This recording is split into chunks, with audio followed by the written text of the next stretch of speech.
Your Iowa Hawkeye men victorious over the Rider Broncs in Carver Hawkeye Arena on Tuesday evening.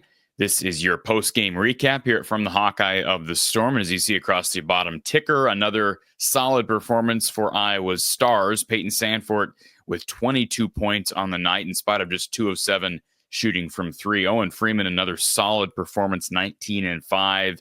And the younger Sandfort, Price Sandfort, kicking in 3 threes. And Seydou Traore, his first double-digit performance of his career at Iowa. He added 12 points and 5 rebounds. The Broncos held to just 58 points, and really a lot of that came down to lack of three-point shooting. Just made 1 3-point shot all night, and that came from Jay Alvarez, who was 1 of 4 from 3. The team, Ryder, was 1 of 16 from the three-point line, turned the ball over 20 times, did shoot at 43% for the game from the field and 85% from the free throw line. But a couple of things, they didn't get to the free throw line enough, and the three-point shooting just not very good. The one stat that continues to concern me, if we're talking about reading into some of these non-conference games, and certainly very small sample size, we've seen one game against, well, at least a former Power 4 opponent in Washington State who's since moved to the West Coast Conference. But the one stat that's concerning is rebounding. Iowa, once again, losing that stat. They lost that stat against Southern. They were -5 the other night against Wazoo. And in this game, in a game in which Iowa shot the ball at a fairly high clip, 47% for the game from the field, 36% from three, Iowa still lost out on rebounding. And so I think there's a level of concern there. They were -2 against the Rider Broncs. And I know Fran McCaffrey was very complimentary of Rider post-game because of their ability to go on the road and perform. They've had a somewhat difficult schedule, not due to the opponents so much as just travel and these different road trips. They did play UCLA earlier this year. That might be the one result that's noteworthy. And they were held to 50 points against the Bruins, lost by 35. They went on the road, won narrowly against San Diego, won at Coppin State, won at Navy. They did put up 90 against Navy. Now it will be interesting to see what they do in a week when they play Villanova on the road. But nevertheless, this is another one of those performances for Iowa where you win by around 20 points. And I don't know that we take a whole lot away other than Iowa avoids one of those weird performances that they've had under Fran McCaffrey, like the game, was it 2 years ago against Eastern Illinois? I'm thinking back maybe 10, 15 years ago against Campbell.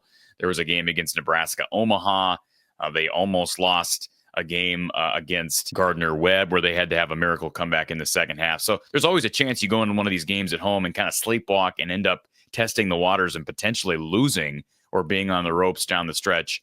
Iowa was not tonight. Again, holding Rider to 1 of 16 from the three-point line and turning them over 20 times. Iowa turned the ball over just 8 times today. They didn't dominate the paint as strongly as I would have expected Iowa to dominate inside, although Rider is not one of these high-volume three-point teams. So Iowa was +8 in the paint, 19 fast break points for an Iowa team that wants to get up and run. You continue to see the benefits of playing Seydou Traore and Drew Thelwell extended minutes.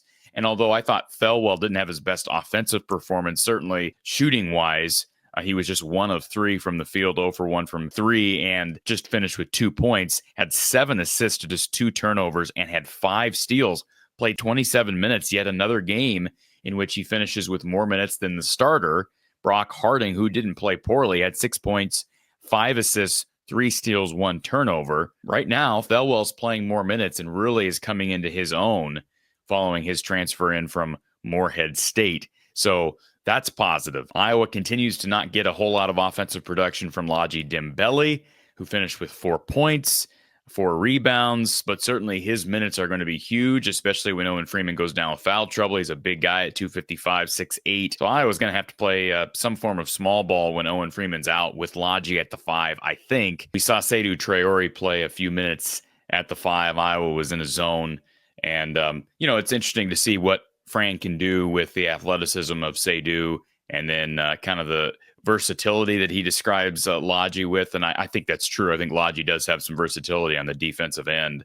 I don't think he's going to be much of a threat offensively, at least not until he figures out how to use that weight that he gained during the offseason. So, I mean, those are just a couple of takeaways. Of course, this team plays Utah State on Friday night. That game will be down at the Hall of Fame Classic in Kansas City. If you have not gotten your tickets, there's plenty of tickets available for it. It's a doubleheader actually down in Kansas City. It'll feature Iowa and Utah State, followed by a game between Wichita State and St. Louis. The first game, the Iowa game, will be on BTN, second game on Peacock. So those tickets are still available, and you can go down and check out the Power and Light District. And there is a pregame Hawkeye huddle for iClub members and non-iClub members. So check that all out down at the Kansas City Hall of Fame Classic. Do want to take a special moment to thank our sponsor for this show, Brad Van Meter and his team down at State Farm. If you have not done so, be sure you check out Brad's awesome rates that he can get you on car insurance, renters insurance, homeowners, whatever the case may be. Give him a call, 515-256-6480, or online at bradvanmeter.com. Brad's a big part of our postgame coverage for men's basketball this year, so certainly call him and his team for a free quote. Visit him online, bradvanmeter.com, or call him at 515-256-6480. We'll be back throughout the weekend for postgame coverage, not just for hoops, but also football Saturday. The Hawkeyes playing the Terrapins, so keep it locked right here for your postgame coverage through football season and into basketball season and beyond. We'll talk to you soon.